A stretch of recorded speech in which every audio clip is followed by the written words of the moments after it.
प्रधानमंत्री नरेंद्र मोदी आज पश्चिम बंगाल की विश्व भारती यूनिवर्सिटी के शताब्दी समारोह को संबोधित करने वाले हैं। थोड़ी देर में वीडियो कॉन्फ्रेंसिंग के जरिए पीएम मोदी का संबोधन होगा। अलीगढ़ मुस्लिम यूनिवर्सिटी के बाद प्रधानमंत्री मोदी का ये लगातार दूसरा ऐसा संबोधन है जो किसी विश्वविद्यालय के शताब्दी समारोह के होगा। वैसे तो पीएम मोदी का ये संबोधन राजनीतिक नहीं होगा, लेकिन बंगाल में इन दिनों जिस तरह का सियासी माहौल बना हुआ है उससे आज सभी सियासी पंडितों की नजर प्रधानमंत्री के संबोधन पर जरूर रहेगी। ये दो तस्वीर आप देख रहे हैं, आज प्रधानमंत्री का बंगाल से संवाद है और खासतौर पर बंगाल के युवाओं से ये संवाद है। शताब्दी समारोह का ये कार्यक्रम जो प्रधानमंत्री नरेंद्र मोदी संवाद स्थापित करेंगे।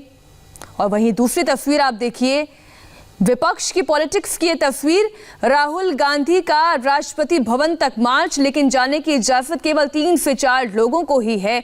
मार्च ज्यादा लोगों का निकलना है, मंथन जारी है। 10:45 तक का टाइम दिया गया था राष्ट्रपति द्वारा, लेकिन अब आप देखिए सुबह 11 बजे का हो चुका है।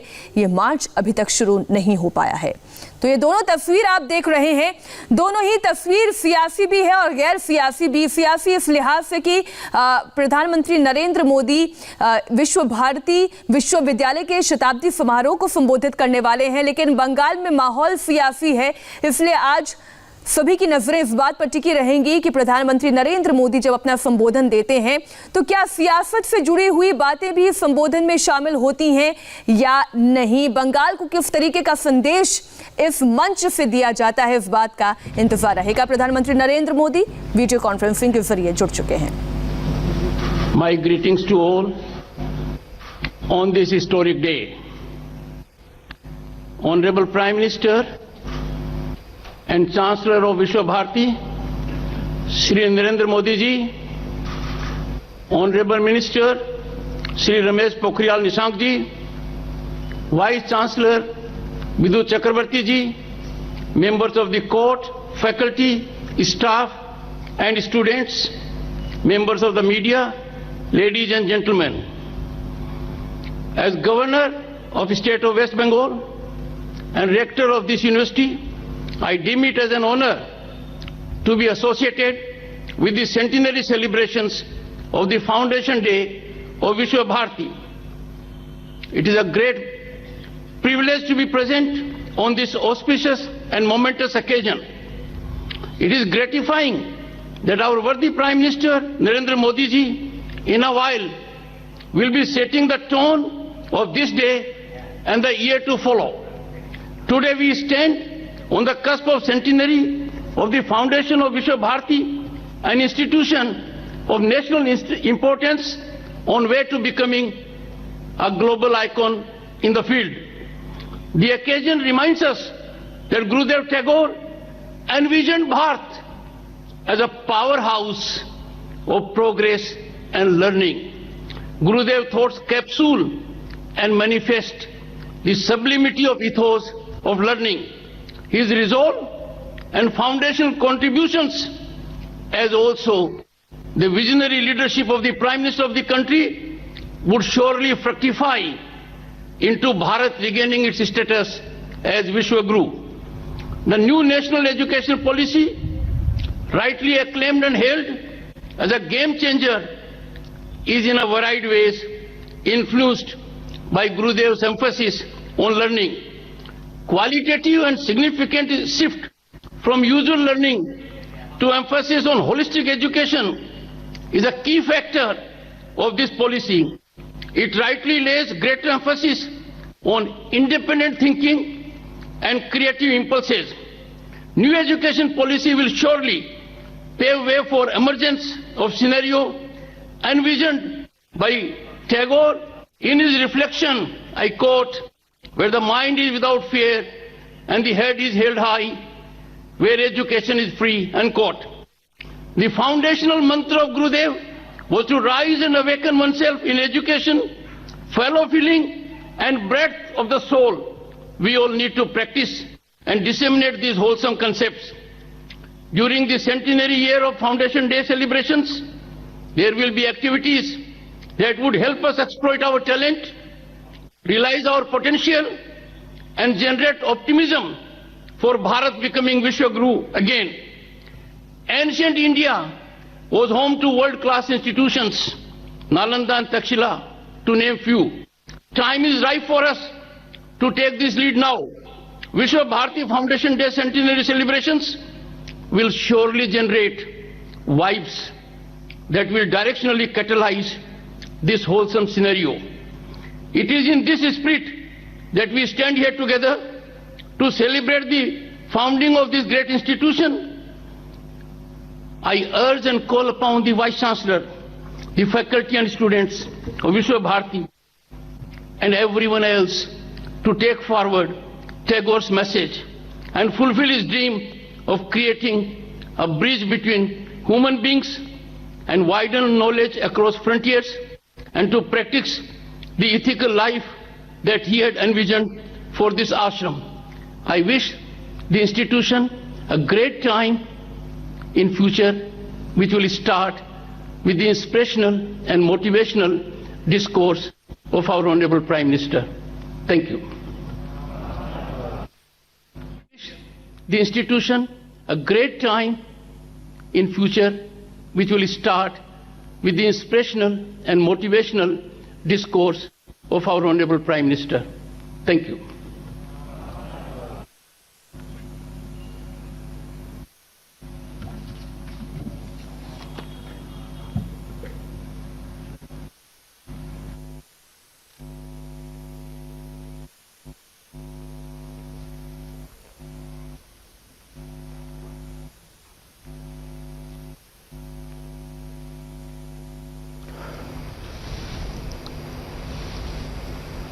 नमस्कार।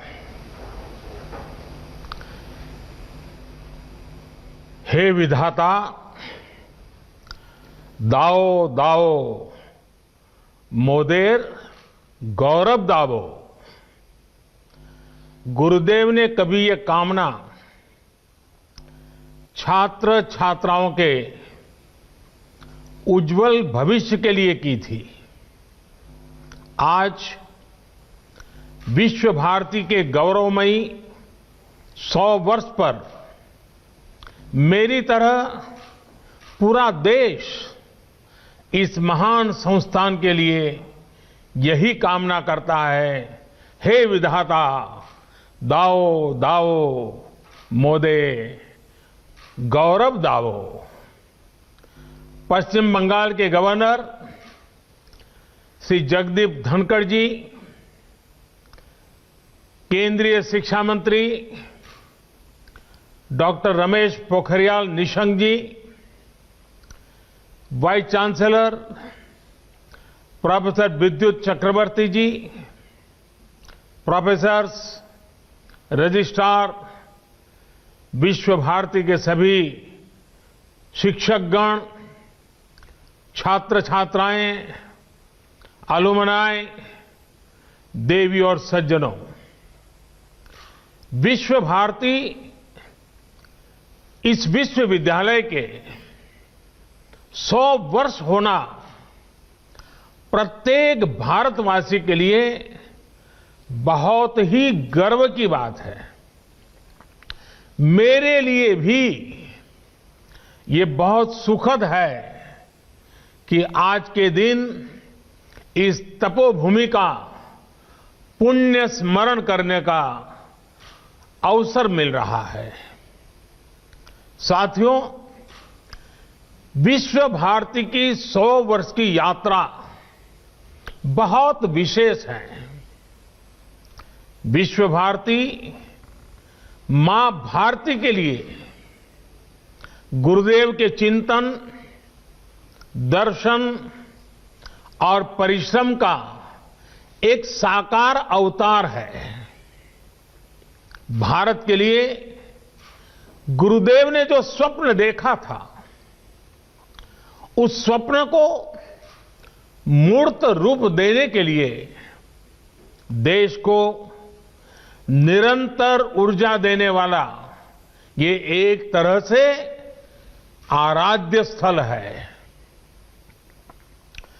अनेकों विश्व प्रतिष्ठित गीतकार, संगीतकार, कलाकार, साहित्यकार, अर्थशास्त्री, समाजशास्त्री, वैज्ञानिक, अनेकविध प्रतिभाएं देने वाली विश्व भारती नूतन भारत के निर्माण के लिए नित नए प्रयास करती रही है। इस संस्था को इस ऊंचाई पर पहुंचने वाले प्रत्येक व्यक्ति को मैं आदरपूर्वक नमन करता हूं, उनका अभिनंदन करता हूं। मुझे खुशी है कि विश्व भारती, श्रीनिकेतन और शांति निकेतन निरंतर उन लक्ष्यों की प्राप्ति का प्रयास कर रहे हैं जो गुरुदेव ने तय किए थे। विश्व भारती इसके द्वारा अनेकों गांवों में विकास के काम, एक प्रकार से ग्रामोदय का काम तो हमेशा से प्रशंसनीय रहे हैं। आपने 2015 में जिस योग डिपार्टमेंट को शुरू किया था, उसकी भी लोकप्रियता तेजी से बढ़ रही है। प्रकृति के साथ मिलकर अध्ययन और जीवन दोनों का साक्षात उदाहरण आपका विश्वविद्यालय परिसर है। आपको भी ये देखकर खुशी होती होगी कि हमारा देश विश्व भारती से निकले संदेश को पूरे विश्व तक पहुंचा रहा है। भारत आज इंटरनेशनल सोलर अलायंस के माध्यम से पर्यावरण संरक्षण के विषय में विश्व के अंदर एक बहुत बड़ी अहम भूमिका निभा रहा है। भारत आज पूरे विश्व में इकलौता बड़ा देश है जो पेरिस एकॉर्ड के पर्यावरण के लक्ष्यों को प्राप्त करने के लिए सही मार्ग पर तेज गति से आगे बढ़ रहा है। साथियों, आज जब हम विश्व भारती विश्वविद्यालय के 100 वर्ष मना रहे हैं तो उन परिस्थितियों को भी याद करना आवश्यक है जो इसकी स्थापना का आधार बनी थी।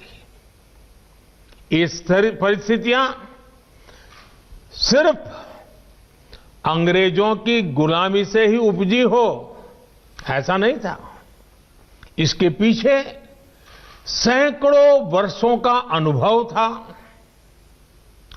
सैकड़ों वर्षों तक चले आंदोलनों की पृष्ठभूमि थी। आज आप विद्वज्जनों के बीच मैं इसकी एक विशेष चर्चा इसलिए कर रहा हूं कि इन बातों पर बहुत कम बात हुई है, बहुत कम ध्यान दिया गया है। इसकी चर्चा इसलिए भी आवश्यक है क्योंकि ये सीधे सीधे भारत के स्वतंत्रता आंदोलन और विश्व भारती के लक्ष्यों से जुड़ी है। साथियों, जब हम स्वतंत्रता संग्राम की बात करते हैं तो हमारे मन में सीधे 19वीं और 20वीं सदी का विचार आता है। लेकिन यह भी एक तथ्य है कि इन आंदोलनों की नींव बहुत पहले रखी गई थी। भारत की आजादी के आंदोलन को सदियों पहले से चले आ रहे अनेक आंदोलनों से ऊर्जा मिली थी। भारत की आध्यात्मिक और सांस्कृतिक एकता को भक्ति आंदोलन ने मजबूत करने का काम किया था। भक्ति युग में हिंदुस्तान के हर क्षेत्र, हर इलाके, पूर्व, पश्चिम, उत्तर, दक्षिण, हर दिशा में हमारे संतों ने, महंतों ने, आचार्यों ने देश की चेतना को जागरूक रखने का अविरत, अविराम प्रयास किया। अगर दक्षिण की बात करें तो मध्वाचार्य, निम्बकाचार्य, वल्लभाचार्य, रामानुजाचार्य हुए। अगर पश्चिम की तरफ नजर करें तो मीराबाई, एकनाथ, तुकाराम, रामदास, नरसिंह मेहता। अगर उत्तर की तरफ नजर करें तो संत रामानंद, कबीरदास, गोस्वामी तुलसीदास, सूरदास, गुरु नानक देव, संत रैदास, अनगिनत महापुरुष। पूर्व की तरफ देखें, इतने सारे नाम हैं। चैतन्य महाप्रभु और श्रीमद शंकर देव जैसे संतों के विचारों से समाज को ऊर्जा मिलती रही। भक्ति काल के इसी खंड में रसखान, सूरदास, मलिक मोहम्मद जायसी, केशवदास, विद्यापति, न जाने कितने महान व्यक्तित्व हुए, जिन्होंने अपनी रचनाओं को और रचनाओं से समाज को सुधारने का भी, आगे बढ़ने का भी और प्रगति का मार्ग दिखाया। भक्ति काल में इन पुण्य आत्माओं ने जन जन के भीतर एकता के साथ खड़े होने का जज्बा पैदा किया। इसके कारण ये आंदोलन हर क्षेत्रीय सीमा से बाहर निकलकर भारत के कोने कोने में पहुंचा। हर पंथ, हर वर्ग, हर जाति के लोग भक्ति के अधिष्ठान पर स्वाभिमान और सांस्कृतिक धरोहर के लिए खड़े हो गए। भक्ति आंदोलन का वो डोर और भक्ति आंदोलन वो डोर थी जिसने सदियों से संघर्षरत भारत को सामूहिक चेतना और आत्मविश्वास से भर दिया। साथियों, भक्ति का ये विषय तब तक आगे नहीं बढ़ सकता जब तक महान काली भक्त श्री रामकृष्ण परमहंस जी की चर्चा न हो। वो महान संत जिनके कारण भारत को स्वामी विवेकानंद मिले। स्वामी विवेकानंद भक्ति, ज्ञान और कर्म तीनों को अपने में समाये हुए थे। उन्होंने भक्ति का दायरा बढ़ाते हुए हर व्यक्ति में दिव्यता को देखना शुरू किया। उन्होंने व्यक्ति और संस्थान के निर्माण पर बल देते हुए कर्म को भी अभिव्यक्ति दी, प्रेरणा दी। साथियों, भक्ति आंदोलन के सैकड़ों वर्षों के कालखंड के साथ साथ देश में कर्म आंदोलन भी चला। सदियों से भारत के लोग गुलामी और साम्राज्यवाद से लड़ रहे थे। चाहे वो छत्रपति शिवाजी महाराज हो, महाराणा प्रताप हो, झांसी की रानी लक्ष्मीबाई हो, कित्तूर की रानी चेन्नम्मा हो या फिर भगवान बिरसा मुंडा का सशस्त्र संग्राम हो। अन्याय और शोषण के विरुद्ध सामान्य नागरिकों के तप, त्याग और तर्पण की कर्म कठोर साधना अपने चरम पर थी। ये भविष्य में हमारे स्वतंत्रता संग्राम की बहुत बड़ी प्रेरणा बनी। साथियों, जब भक्ति और कर्म की धाराएं पूर्वहार थी तो उसके साथ साथ ज्ञान की सरिता का ये नूतन त्रिवेणी संगम आजादी के आंदोलन की चेतना बन गया था। आजादी की ललक में भाव भक्ति की प्रेरणा भरपूर थी। समय की मांग थी कि ज्ञान के अधिष्ठान पर आजादी की जंग जीतने के लिए वैचारिक आंदोलन भी खड़ा किया जाए और साथ ही उज्जवल भावी भारत के निर्माण के लिए नई पीढ़ी को तैयार भी किया जाए। और हम में बहुत बड़ी और इसमें बहुत बड़ी भूमिका निभाई उस समय स्थापित हुई कई प्रतिष्ठित शिक्षण संस्थानों ने, विश्वविद्यालयों ने। विश्व भारती यूनिवर्सिटी हो, बनारस हिंदू विश्वविद्यालय हो, अलीगढ़ मुस्लिम यूनिवर्सिटी हो, नेशनल कॉलेज हो जो आजकल लाहौर में है, मैसूर यूनिवर्सिटी हो, त्रिची नेशनल कॉलेज हो, महात्मा गांधी काशी विद्यापीठ हो, गुजरात विद्यापीठ हो, विलिंगडन कॉलेज हो, जामिया मिलिया इस्माइलिया हो, लखनऊ यूनिवर्सिटी हो, पटना यूनिवर्सिटी हो, दिल्ली विश्वविद्यालय हो, आंध्र यूनिवर्सिटी हो, अन्ना मलाई यूनिवर्सिटी हो, ऐसे अनेक संस्थान उसी एक कालखंड में देश में स्थापित हुए। इन यूनिवर्सिटीज में भारत की एक बिल्कुल नई विद्वत्ता का विकास हुआ। इन शिक्षण संस्थाओं ने भारत की आजादी के लिए चल रहे वैचारिक आंदोलन को नई ऊर्जा दी, नई दिशा दी, नई ऊंचाई दी। भक्ति आंदोलन से हम एकजुट हुए, ज्ञान आंदोलन ने बौद्धिक मजबूती दी और कर्म आंदोलन ने हमें अपने हक के लिए लड़ाई का हौसला और साहस दिया। सैकड़ों वर्षों के कालखंड में चले ये आंदोलन त्याग, तपस्या और तर्पण की अनूठी मिसाल बन गए थे। इन आंदोलनों से प्रभावित होकर हजारों लोग आजादी की लड़ाई के बलिदान देने के लिए, उस आजादी में बलिदान देने के लिए एक के बाद एक आगे आते रहे। साथियों, ज्ञान के इस आंदोलन को गुरुदेव द्वारा स्थापित विश्व भारती विश्वविद्यालय ने नई ऊर्जा दी थी।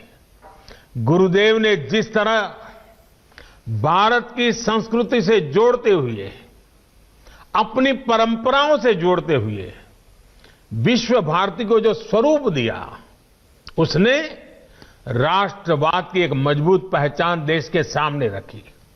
साथ साथ उन्होंने विश्व बंधुत्व पर भी उतना ही जोर दिया। साथियों, वेद से विवेकानंद तक भारत के चिंतन की धारा गुरुदेव के राष्ट्रवाद के चिंतन में भी मुखर थी और ये धारा अंतर्मुखी नहीं थी। वो भारत को विश्व के अन्य देशों से अलग रखने वाली नहीं थी। उनका विजन था कि जो भारत में सर्वश्रेष्ठ है उससे विश्व को भी लाभ हो और दुनिया में अच्छा है भारत उससे भी सीखे। आपके विश्वविद्यालय का नाम ही देखिए, विश्व भारती। मां भारती और विश्व के साथ समन्वय। गुरुदेव सर्वसमावेशी और सर्वस्पर्शी सह अस्तित्व और सहयोग के माध्यम से मानव कल्याण के बृहद लक्ष्य को लेकर चल रहे थे। विश्व भारती के लिए गुरुदेव का यही विजन आत्मनिर्भर भारत का भी सार है। आत्मनिर्भर भारत अभियान भी विश्व कल्याण के लिए भारत के कल्याण का मार्ग है। ये अभियान भारत को सशक्त करने का अभियान है। भारत की समृद्धि से विश्व में समृद्धि लाने का अभियान है। इतिहास गवाह है कि एक सशक्त और आत्मनिर्भर भारत ने हमेशा पूरे विश्व समुदाय का भला किया है। हमारा विकास एकांकी नहीं बल्कि वैश्विक, समग्र और इतना ही नहीं, हमारे रगों में जो भरा हुआ है सर्वे भवन्तु सुखिनः का है। भारतीय और विश्व का ये संबंध आपसे बेहतर कौन जानता है। गुरुदेव ने हमें स्वदेशी समाज का संकल्प दिया था।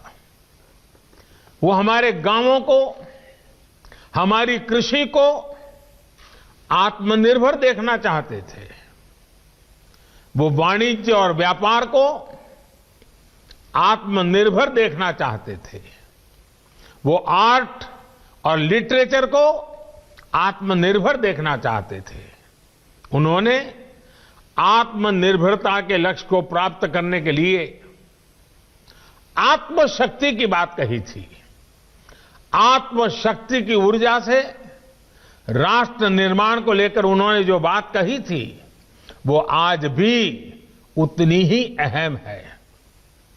उन्होंने कहा था, राष्ट्र का निर्माण एक तरह से अपनी आत्मा की प्राप्ति का ही विस्तार है। जब आप अपने विचारों से, अपने कार्यों से, अपने कर्तव्यों के निर्वहन से देश का निर्माण करते हैं तो आपको देश की आत्मा से ही अपनी आत्मा नजर आने लगती है। साथियों, भारत की आत्मा, भारत की आत्मनिर्भरता और भारत का आत्मसम्मान एक दूसरे से जुड़े हुए हैं। भारत के आत्मसम्मान की रक्षा के लिए तो बंगाल की पीढ़ियों ने खुद को खपा दिया था। याद कीजिए, खुदीराम बोस को सिर्फ 18 साल की उम्र में फांसी चढ़ गए। प्रफुल्ल चाकी 19 वर्ष की आयु में शहीद हो गए। बीना दास, जिन्होंने बंगाल की अग्नि कन्या के रूप में जाना जाता है, सिर्फ 21 साल की उम्र में जेल भेज दी गई थी। प्रीतिलता वेडुडार ने सिर्फ 21 वर्ष की आयु में अपना जीवन न्योछावर कर दिया था। ऐसे अनगिनत लोग हैं शायद जिनके नाम इतिहास में भी दर्ज नहीं हो पाए। इन सभी ने देश के आत्मसम्मान के लिए हंसते हंसते मृत्यु को गले लगा दिया। आज इन्हीं से प्रेरणा लेकर हमें आत्मनिर्भर भारत के लिए जीना है। इस संकल्प को पूरा करना है। साथियों, भारत को मजबूत और आत्मनिर्भर बनाने में आपका हर योगदान पूरे विश्व को एक बेहतर स्थान बनाएगा। वर्ष 2022 में देश की स्वतंत्रता के 75 वर्ष पूरे होने जा रहे हैं। विश्व भारती की स्थापना के 27 वर्ष बाद भारत आजाद हो गया था। अब से 27 वर्ष बाद भारत अपनी आजादी के 100 वर्ष का पर्व मनाएगा। हमें नए लक्ष्य गढ़ने होंगे, नई ऊर्जा जुटानी होगी, नए तरीके से अपनी यात्रा शुरू करनी होगी। और इस यात्रा में हमारा मार्गदर्शन कोई और नहीं बल्कि गुरुदेव की ही बातें करेंगी, उनके विचार करेंगे। और जब प्रेरणा होती है, संकल्प होता है, तो लक्ष्य भी अपने आप मिल जाते हैं। विश्व भारती की ही बात करूं तो इस वर्ष यहां ऐतिहासिक पोष मेलों का आयोजन नहीं हो सका है। 100 वर्ष की यात्रा में तीसरी बार ऐसा हुआ है। इस महामारी ने हमें इसी मूल्य को समझाया है, वोकल फॉर लोकल। पोष मेले के साथ तो ये मंत्र हमेशा से ही जुड़ा रहा है। महामारी की वजह से इस मेले में जो कलाकार आते थे, जो हैंडीक्राफ्ट वाले साथी आते थे, वो नहीं आ पाए। जब हम आत्मसम्मान की बात कर रहे हैं आत्मनिर्भरता की बात कर रहे हैं तो सबसे पहले मेरा एक आग्रह पर आप सब मेरी मदद कीजिए, मेरा काम कीजिए। विश्व भारती के छात्र छात्राएं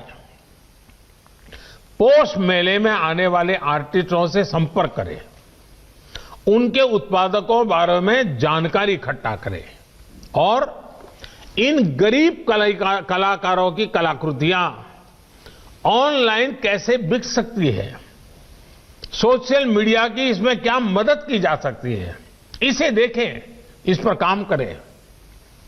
इतना ही नहीं, भविष्य में भी स्थानीय आर्टिस्ट, हैंडीक्राफ्ट, इस प्रकार के जो साथी अपने उत्पाद विश्व बाजार तक ले जा सके, इसके लिए भी उन्हें सिखाइए, उनके लिए मार्ग बनाइए। इस तरह के अनेक प्रयासों से ही देश आत्मनिर्भर बनेगा, हम गुरुदेव के सपनों को पूरा कर पाएंगे। आपको गुरुदेव का सबसे प्रेरणादायी मंत्र भी याद ही है, जोदी तोर डाक सुने क्यों ना आशे, तो भी एकला चलो रे।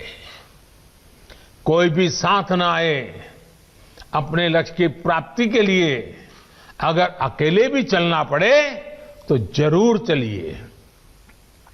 साथियों, गुरुदेव कहते थे, बिना संगीत और कला के राष्ट्र अपनी अभिव्यक्ति की वास्तविक शक्ति खो देता है और उसके नागरिकों का उत्कृष्ट बाहर नहीं आ पाता है।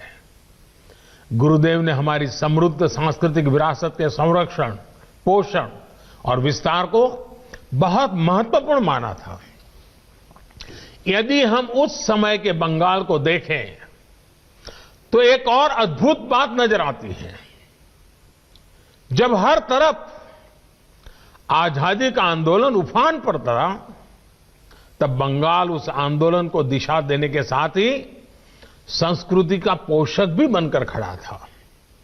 बंगाल में हर तरफ संस्कृति, साहित्य, संगीत की अनुभूति भी एक तरह से आजादी के आंदोलन को शक्ति प्रदान कर रही थी। साथियों, गुरुदेव ने दशकों पहले ही भविष्यवाणी की थी और भविष्यवाणी क्या थी? उन्होंने कहा था, ओरे नोतुन जुगेर भोरे दिशने सोमोय कार्य वृथा सोमोय विचार खोरे औरे नूतन जुगेर भोरे ऐशो ज्ञानी ऐशो कौर्मी नाशो भरतो लाजे बीरो धौर में पुण्यो कौर्मे विश्व हृदय राजो है।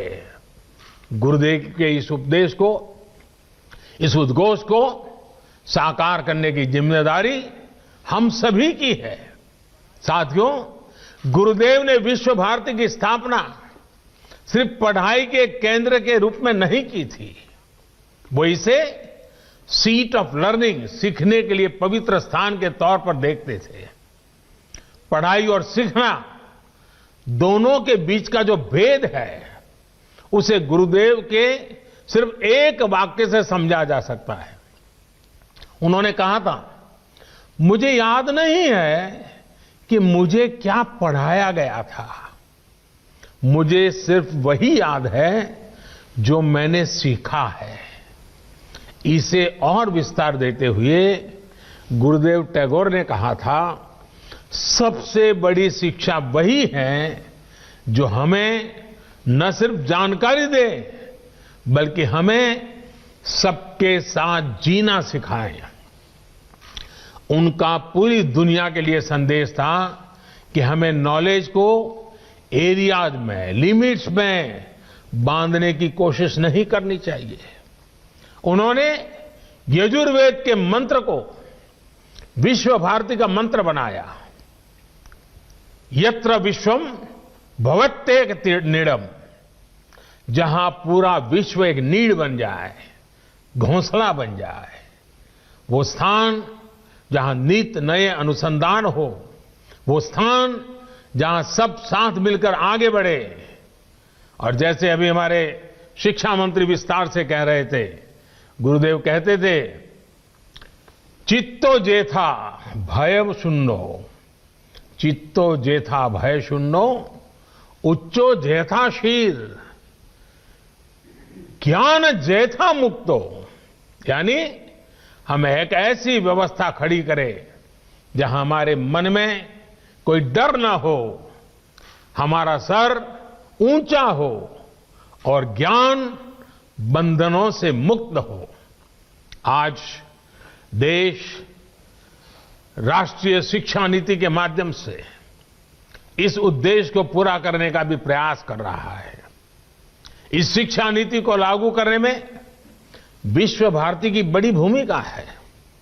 आपके पास 100 वर्ष का अनुभव है, विद्वत्ता है, दिशा है, दर्शन है और गुरुदेव का आशीर्वाद तो है ही है।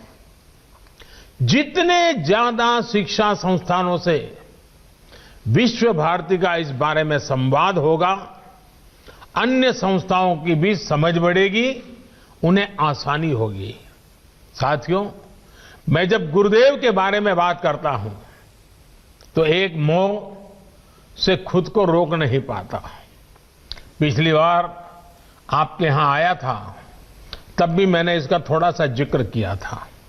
मैं फिर से गुरुदेव और गुजरात की आत्मीयता का स्मरण करा रहा हूं। ये बार बार याद करना इसलिए भी जरूरी है क्योंकि ये हमें एक भारत श्रेष्ठ भारत की भावना से भरता है। ये दिखाता है कि अलग अलग भाषाओं, बोलियां, खान पान, पहनावे वाला हमारा देश एक दूसरे से कितना जुड़ा हुआ है। ये दिखाता है कि कैसे विविधताओं से भरा हमारा देश एक है, एक दूसरे से बहुत कुछ सीखता रहा है। साथियों, गुरुदेव के बड़े भाई सत्येंद्रनाथ टैगोर जब आईसीएस में थे तो उनकी नियुक्ति गुजरात में अहमदाबाद में भी हुई थी।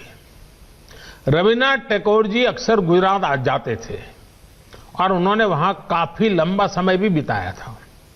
अहमदाबाद में रहते हुए उन्होंने अपनी 2 लोकप्रिय बांग्ला कविताएं बंदी ओ अमार और नीरव रजनी देखो, ये दोनों रचनाएं की थी। अपनी प्रसिद्ध रचना क्षुदित पाषाण का एक हिस्सा भी उन्होंने गुजरात प्रवास के दौरान ही लिखा था। इतना ही नहीं, गुजरात की एक बेटी श्रीमती हटी सिंह गुरुदेव के घर में भी वो बहू बनकर भी आई थी। इसके अलावा एक और तथ्य है जिस पर हमारे विमेन एम्पावरमेंट से जुड़े संगठनों को अध्ययन करना चाहिए। सत्येंद्रनाथ टैगोर जी की पत्नी ज्ञानंदिनी देवी जी जब अहमदाबाद में रहती थी तो उन्होंने देखा कि स्थानीय महिलाएं अपने साड़ी के पल्लू को दाहिने कंधे पर रखती है। अब दाएं कंधे पर पल्लू रहता था, इसलिए महिलाओं को काम करने में भी कुछ दिक्कत होती थी। ये देखकर ज्ञानंदिनी देवी ने आइडिया निकाला कि क्यों न साड़ी के पल्लू को बाएं कंधे पर लिया जाए। अब मुझे ठीक ठीक तो नहीं पता, लेकिन कहते हैं कि बाएं कंधे पर साड़ी का पल्लू उन्हीं की देन है। एक दूसरे से सीखकर, एक दूसरे के साथ आनंद से रहते हुए, एक परिवार की तरह रहते हुए हम उन सपनों को साकार सकते हैं जो देश की महान विभूतियों ने देखे थे। यही संस्कार गुरुदेव ने भी विश्व भारती को दिए हैं। इन्हीं संस्कारों को हमें मिलकर निरंतर मजबूत करना है। साथियों, आप सब जहां भी जाएंगे, जिस भी फील्ड में जाएंगे, आपके परिश्रम से ही एक नए भारत का निर्माण होगा। मैं गुरुदेव की पंक्तियों से अपनी बात समाप्त करूंगा। गुरुदेव ने कहा था, ओरे गृहो बाशी खोल द्वार खोल, लागलो जे दोल स्थोले जोले मोबो तोले, लागलो जे दोल, दार खोल। देश में नई संभावनाओं के द्वार आपका इंतजार कर रहे हैं। आप सब सफल होइए, आगे बढ़िए और देश के सपनों को पूरा करिए। इन्हीं शुभकामनाओं के साथ आप सभी का एक बार बहुत बहुत धन्यवाद और ये शताब्दी वर्ष हमारी आगे की यात्रा के लिए एक मजबूत मील का पत्थर बने, हमें नई ऊंचाइयों पर ले जाएं और विश्व भारती जिन सपनों को लेकर के जन्मी थी, उन्हीं सपनों को साकार करते हुए विश्व कल्याण के मार्ग को प्रशस्त करने के लिए भारत के कल्याण के मार्ग को मजबूत करते हुए आगे बढ़े। यही मेरी आप सबसे शुभकामनाएं। बहुत बहुत धन्यवाद। तो प्रधानमंत्री नरेंद्र मोदी को आप सुन रहे थे, जो विश्व भारती यूनिवर्सिटी के शताब्दी समारोह में संबोधित कर रहे थे। प्रधानमंत्री नरेंद्र मोदी ने इस दौरान क्या बड़ी बातें बताई, कहीं बताएंगे आपको एक छोटे से ब्रेक के बाद।